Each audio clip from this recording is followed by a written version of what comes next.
Clones can think creatively. You will find that they are immensely superior to droids.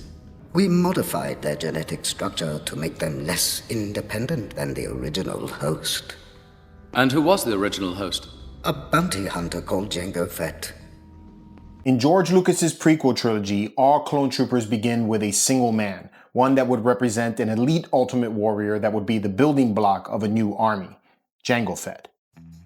But behind the scenes in the real world, every clone trooper actually began somewhere else, with this. Well, not this exact one. This is a replica, a clone, if you will, of the actual clone maquette that is housed in the Lucasfilm archives. And for the first time, Regal Robot has made this available to collectors like us. It's available starting today, January 6th, and you will have just 6 days to place your order and secure one for your own collection. January 6th, 6 days, order 66. I'm sure you guys got that one too. The maquette is priced at $499 and was mastered directly from the original molds, giving it true lineage back to the original sculpture. If you want to add one in your collection, I got a link down below. One of the things that I always love about owning a Regal Robot piece is that they make me curious. They make me want to dig a little deeper and find out the lore or the history behind what went into designing one of these pieces. And when this was first announced at San Diego Comic-Con, I knew I had seen it before. So I went digging through an old container I have of art books that I collected over the years. And what I found was this, The Art of Star Wars Episode 2, Attack of the Clones. This is one of the many Star Wars books that I picked up over the years, and it's filled with incredible insights into how the designs came to life.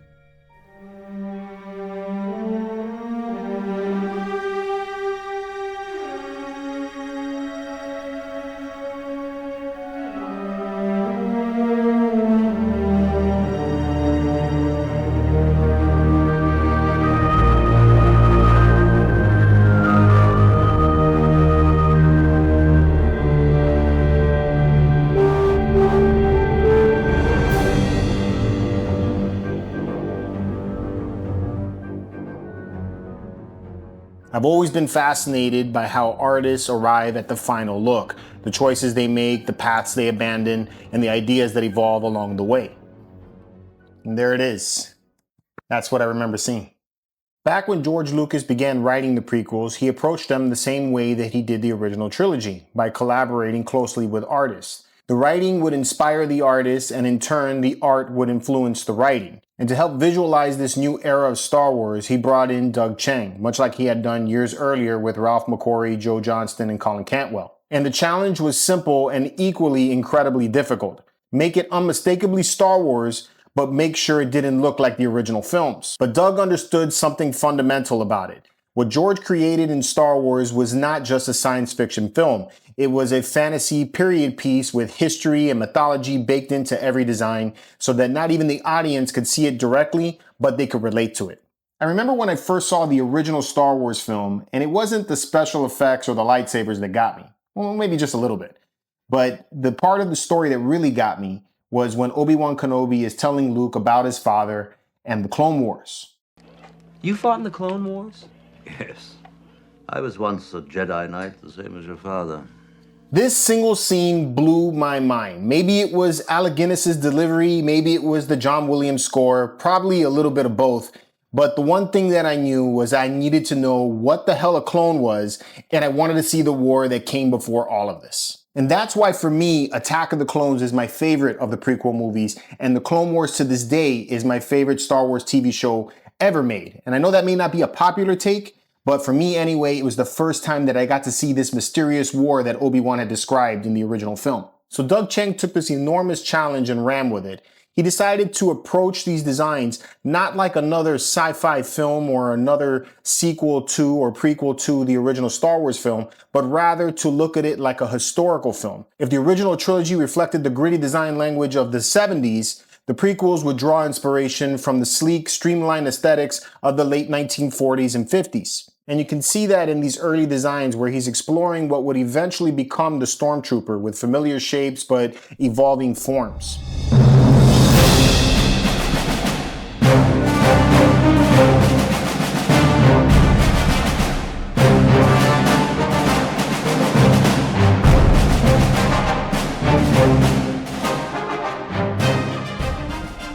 See, to me, this one here has kind of the look of the original Stormtrooper, but the top looks like it could have been influenced by a Stahlhelm from World War II.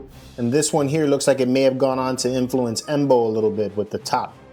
But eventually, George and Doug explored the idea that Boba Fett himself was some kind of prototype Stormtrooper, calling back to the original purpose of Boba Fett's Super Commando armor design for The Empire Strikes Back. All of these ideas came together in a final design, blending the Stormtrooper helmet with Boba Fett's T-visor. This was the final approved design. You can see that they added in the T-visor for the helmet, and it has more of a metallic look to the armor, suggesting that there's different material for the clones, but I think that was changed to the white armor that's similar to the Stormtrooper. You can see the full maquette right here that the Regal robot is based on. This was sculpted by Michael Murnane, and it has the T-visor helmet. You could tell that they used the same pose from Doug Chang's original design, and then George Lucas added in the fin to keep up with the streamlined look that this era is known for. And this is exactly what I have right here. I mean, every detail has been faithfully recreated to match the original archive piece, right down to the blaster rifle that's in his hands. Even the color matching looks like it's done pretty accurately. And here's something that you may not know about the Clone Troopers blaster rifle. According to model maker John Duncan, the DL-15 that you see the Clone Troopers holding was actually created using the Stormtroopers original trilogy E11 blaster and the DLT-19 heavy blaster rifle. And he had intended to come back and refine the design, but never did, and thus it just became the iconic weapon of the Clone Army. And it's fascinating to see how slender this Clone Trooper is. He's definitely a lot skinnier than what we see in the movies and in the animated TV show. It looks like he didn't get enough rations like the others. But the design is fully realized. The armor looks correct, the helmet looks correct, so this is definitely a Clone Trooper. I love the pose. Looks like he's standing at attention, maybe at a presentation of arms, or if he's just waiting to board a cruiser to get to the war.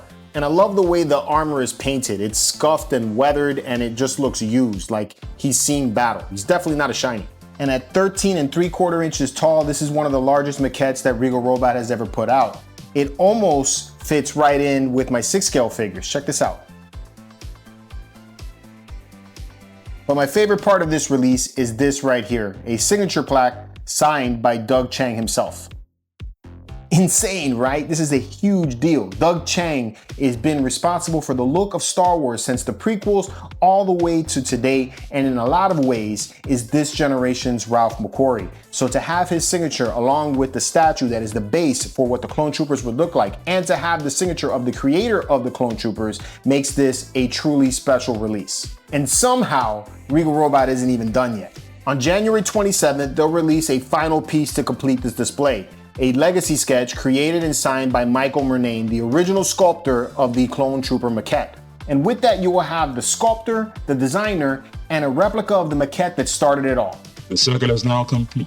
And that's gonna do it for this one, Hyperdrivers. Remember, you have 6 days to pick up this Clone Trooper maquette along with the Doug Chang signature from Regal Robot, and come back on January 27th for your chance to get the legacy sketch that go along with this.